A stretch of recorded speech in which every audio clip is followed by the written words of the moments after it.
Magandang umaga mga kamatnes. Panibagong proyekto at pagtutuklas na naman ang ating gagawin. Nandito ngayon tayo sa aming kangkungan. Binaha ang lugar na ito kaya naisipan kong tamnan ng kangkong. Pero mukhang tuyo na ito. Nagdilig nga muna ako habang nagkahape. Naku, sana lumubog muna si Haring Araw. At heto na nga. Thank you Lord, pinagbigyan mo ko for today's vlog. Ayan mga kamadnes, tanggalin na natin ang mga kangkong.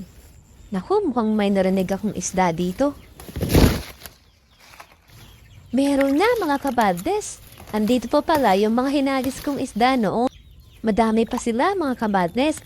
Pwede pa silang gawing burong isda. Pero sa ibang araw na lang natin sila tanggalin at magpatuloy sa pagtatanggal ng kangkong. Siya nga pala, hindi ko pa pala nasasabi kung ano ang gagawin natin for today's vlog. Susubukan lang naman natin gumawa ng mud bricks. Mom, eto na yung pinakamahirap na gagawin ko mga kabadnes. Pero susubukan pa rin natin for the sake of chicken madness. Kagaya na lang nito, may mga bato-bato pa na dito. Dito kasi sila naghalo ng simento. Pero mukhang lumambot naman dahil matagal itong binaha.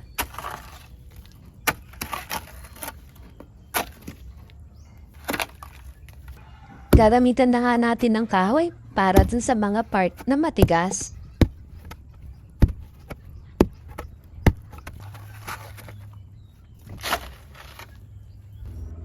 So eto na nga mga kamadnes, dahil pinagbigyan tayo ni Haring Araw, sinamantalan natin ang araw na ito.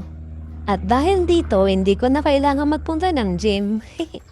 Ito nga palang hinukay ko ay gagawing Poso Negro. O diba? 3-in-1 ang purpose.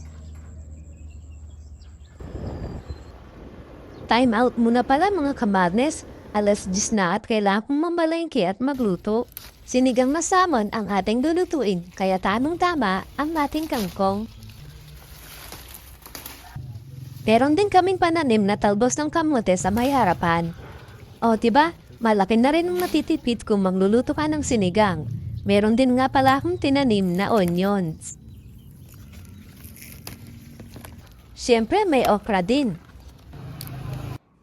Ayan mga kamadnes, hindi ko na tuloy alam kung anong luto ito, kung tinola ba o nilaga. Siya nga pala, gumagawa ako ng organic fertilizer. Kaya ang aking mga halaman ay masasaya. At siyempre masaya din ako. Ayan mga kamadnes, medyo madami na din ang ating nahukay. Pero ang hinahanap nating kulay ng putik ay yung kulay brown. At ganitong quality. Yung malagkit kagaya nito.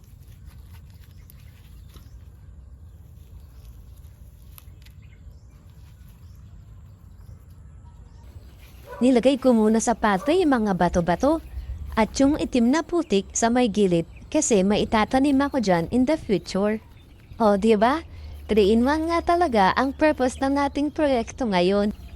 Nagpahinga muna tayo sa paghukay mga kamadnes at hahanap muna tayo ng pangmolde ng ating mud bricks. At eto, nakita ko nga ang mga pangforma sa bakod. Tanong-tama ito at hindi na ako magpuputol.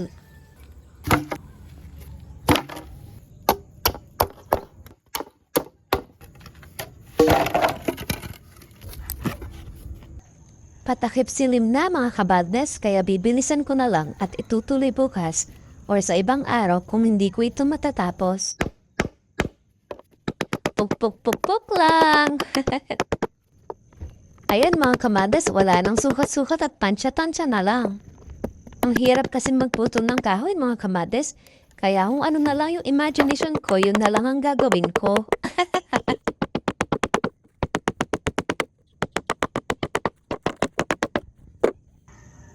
Pinagdugtong ko na lang at para hindi na ako magputol. Nagsusunog din ako ng mga damo-damo at kahoy para nailalagay ko rin sa aking fertilizer.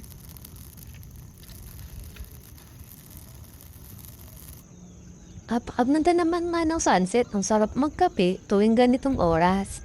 Ito mga kabades, nagpatulong na ako sa kapatid ko at napaputol ng kahoy. Nilagyan ko rin pala ng kahoy sa loob para may kapitan ang adhesive.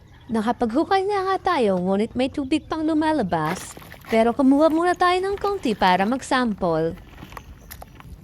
Now, let's get dirty mga kamadness. Ay pagkatapos nito ay deserve ko naman ng manicure at pedicure. Samahan mo na nga rin ng foot spa. Eto lagot at sumobra na nga ng tubig. Kaya talaga namang parang bumalik ako sa pagkabata. Pero nakaka-relax din kahit mahirap siya may halo. Lalagyan pala natin siya ng buhangin pero 20% lang. Tinansya ko na nga lang sa aking kamay. At ito kailangan pa nating magdagdag ng lupa dahil malambot pa.